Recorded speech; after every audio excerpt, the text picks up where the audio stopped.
In today's video, I'm pulling the plug. Let's head out to the other side of the shop and I'll tell you exactly what I'm talking about. Okay, we're in the garage half of my shop. Welcome back everybody. If you've been here before, welcome back to the channel. Welcome back to my shop. If you haven't been here before, my name's Anthony and this channel is all about woodworking, finish carpentry, tools, techniques, finishing, all that good stuff. So if you like what you see, definitely consider subscribing. All right, let's get started. I'll tell you why I'm pulling the plug. All right, so it's not what you think. I'm not pulling a plug on the YouTube channel. I'm not stopping everything. What I decided to do was because many of you know a lot of my work out in the field with finish carpentry requires a track saw, mainly because cutting large sheets on a contractor saw on site when you're doing built-ins that you're unable to build in the shop and bring there, trim carpentry where you need to straight line rip. I don't have a jointer out on the job site with me.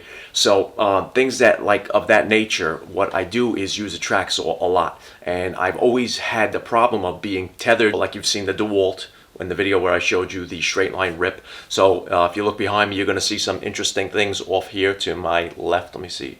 I'm looking in the camera right now on my screen to see if I'm kind of focusing on where everything is. Right here behind me, you're going to see some interesting things here. Now, you guys know I'm a diehard DeWalt fan because you've seen them in all my videos. This is not a sponsored video. I'm not getting paid from any of these companies. This is all stuff that I use on the job site and in my shop.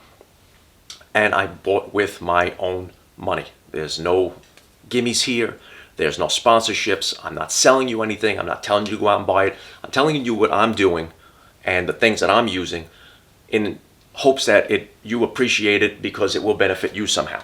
Okay, so now let's move on to what's behind me and I'll explain to you what's going on. We'll get a little bit closer. So if you look here, what I have set up is a Festool track, and there may be some foreshadowing here, but not for a Festool track saw. As a matter of fact, I have gone with the 36 volt because it takes two 18 volt batteries, the cordless Makita track saw. And that's just because there are a ton of features that the DeWalt track saw doesn't have that this does, besides the fact that it's cordless. And we'll go over another bunch of that, all that stuff in another video later on down the road about this track saw and the reason I chose it. Couple of things, a couple of reasons why I decided to go this route. Now you're saying, all right, you bought the Makita saw, why didn't you go with the Makita track? Now I've heard a lot of bad things about the Makita tracks when you join them together. Okay, so I wasn't going to buy a 118-inch Makita track for $300 because number one, I don't have anywhere to store it when I'm going out on the job site. I don't want it bending and flopping around anywhere like that. I can't afford to try to keep it in my trailer when I bring the material because I don't want it to get banged up and bent. So what I did was I purchased two 55-inch Festool guide rails. And the reason is because when Festool sends these out, when you order two of them, you're getting them made at the same time so that they will join up perfectly and everything is matched. I've heard horror stories about the Makita tracks. When you purchase the two tracks, you're just getting whatever they give you, whatever they have laying around, and a lot of people are getting mismatched tracks. They don't line up when you join them with the guide bars. They're not the same track. They're even different colors, which I don't care about different colors, but I do care about them matching up. Because I want to show you something.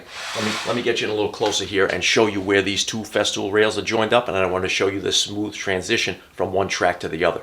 Okay, so right here is where I have these two Festool rails joined. Okay, I got my guide bars in here, one on top and one on the bottom, which is another feature that DeWalt didn't have. You can only join the two tracks together with the one bar, which worked pretty good, but at the same time, every time you move it, you have to make sure it didn't reset and you didn't lose that straight edge that you had. Another thing is, if you see how smooth, number one, look how smooth this is gliding on this Festool track. All right, here's the joint. This is where they're joined, and it passes right through. There's no binding, there's no rocking, there's no problem whatsoever. Okay, so that's one of the things. The second reason that I decided to go with the Festool rails is that there are many more options that I'm going to have later on when I decide to start investing in some of the Festool line, such as their router with the LR32 system.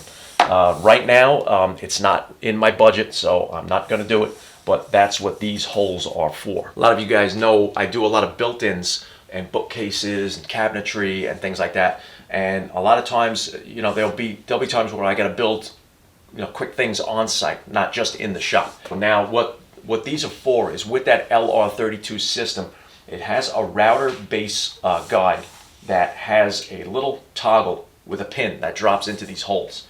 And you hook that up to the Festool router, and because I don't know if you can really hook it up to any other router, I've only seen it hooked up to the Festool. I think it's geared just for that plate. I'm sure you can make some kind of a crazy contraption and jig, but I don't want to do that. So when I'm able to afford that router, because it's like $600 and something for that router, and that system is another couple of $100, you're looking at $1,000, you know, invested into a router system to drill shelf pin holes and hinge plate holes.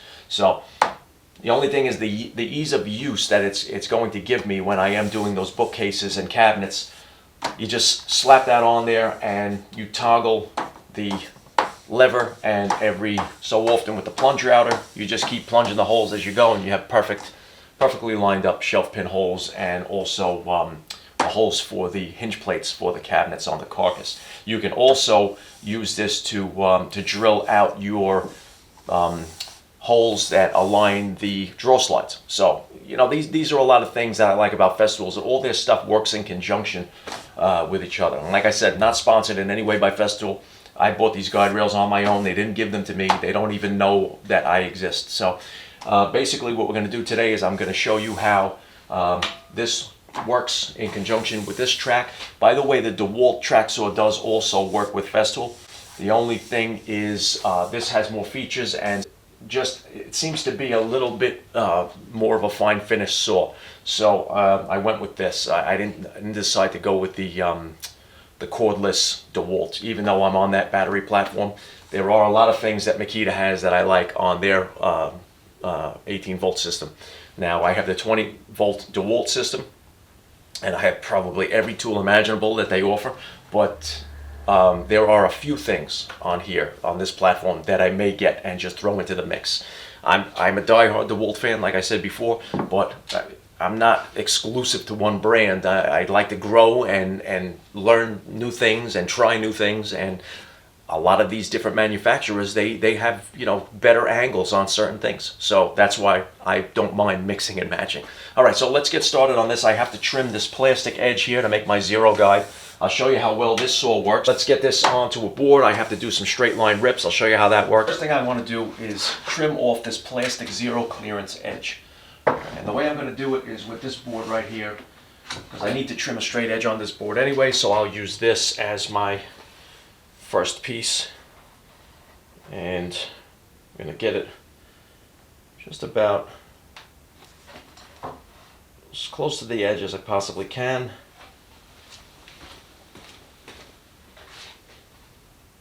Since I don't have a cord now to follow around, it's much easier for me to just walk with the vacuum hose. And when you're out on the job site, your shop vac usually has wheels on the bottom of it, so that moves around with you. So now you're not worried about being tethered with the power cord.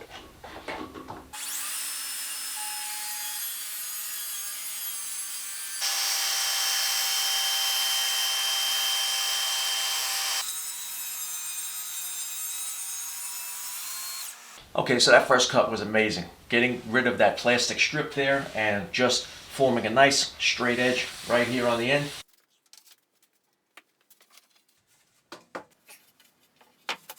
And I want to make a cut to 5.5. So now that that plastic strip is cut to the zero clearance of the blade, now we can lay that right in the marks that we made and know that we're going to get the exact cut that we need.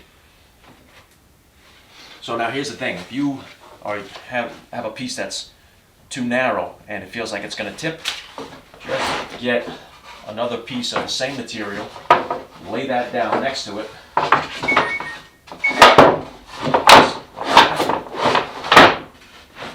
and now what you're doing is creating a bigger platform, and you're resting the track on both pieces. Let's look for our mark here. I'll put that right there. Now the cool thing is also with these you can use the match fit micro jig dovetail clamps in there to hold the track down. But this thing, the rubber's so good on it, it doesn't even move.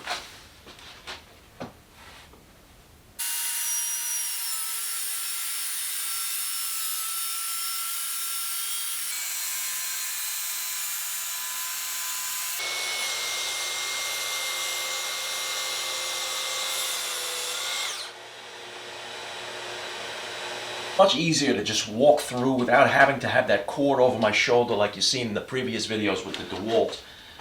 Now, like I said, I still like the DeWalt, but if you can do the same thing with a better track, with more options. This also, by the way, has an attachment for a Makita router that fits on here that you can use as an edge guide also for certain routing projects, dados and stuff like that. These 18-volt batteries, the two of them together makes a 36-volt machine here. They charge up really quick. 30 minutes from completely stone dead, they're charged up. So another thing that I really liked about it was this scoring feature right here on the saw. I don't think any other track saw really has that. You push this lever in right here, and what happens is when you plunge down, it hits that stop, and it accounts for the track and just about, I think, 5/64ths of an inch right past the material to score that veneer and stop any tear out from happening on that plywood or a veneer piece that you might be working on. So really cool feature other saws don't have. Ease of use on everything, the angles, just loosen it up and you can cut your bevels. Much more positive stop in the 90 position and the 45 position. It goes to 48 degrees also, but it has a bunch of positive stops, 22.5, and this is your 0 stop to come back. There's just a lot of adjustability here for the tracks. You have two knobs on the side. You just turn those by hand. On DeWalt, you have to use a screwdriver to do it. So just a lot of cool things. I'm also going to invest in, which is not expensive, a ripping blade for this. Now with the pine, I don't need it at all because the pine is soft. So the blade that this comes with is perfect for it. It does cross cuts, it does ripping, it's a nice combination blade. But I'm going to get probably a 24 tooth ripping blade for this, a 6.5 inch. Because a lot of times if you are working on 1.5 inch thick hardwood, and you need to rip that down, and in the event it's too long to get that rip on my table saw and too long to pass it through the joiner, I can use this to get a straight edge on it. You're working with stuff like you know, white oak. Those things they're heavy duty. You really have to be careful if you're doing a combination blade, running a combination blade on this, and you're trying to rip a straight line on a 1 inch thick or 5/4 piece of hard maple, and you're trying to rip that with this, you're going to burn out that blade in no time, and you're going to get a lot of burn marks on the side of the wood also.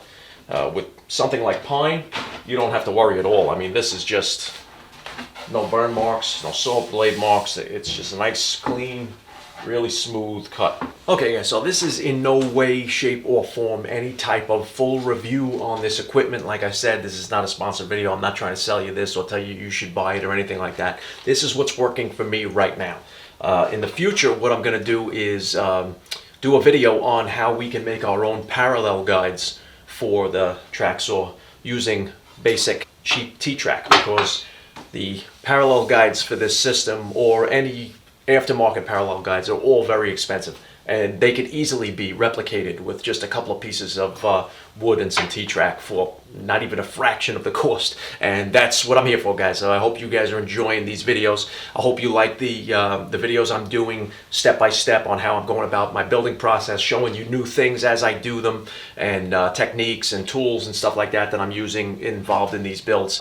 Welcome to the new subscribers to the channel. There have been quite a few, and I thank you for joining us, and welcome to the channel.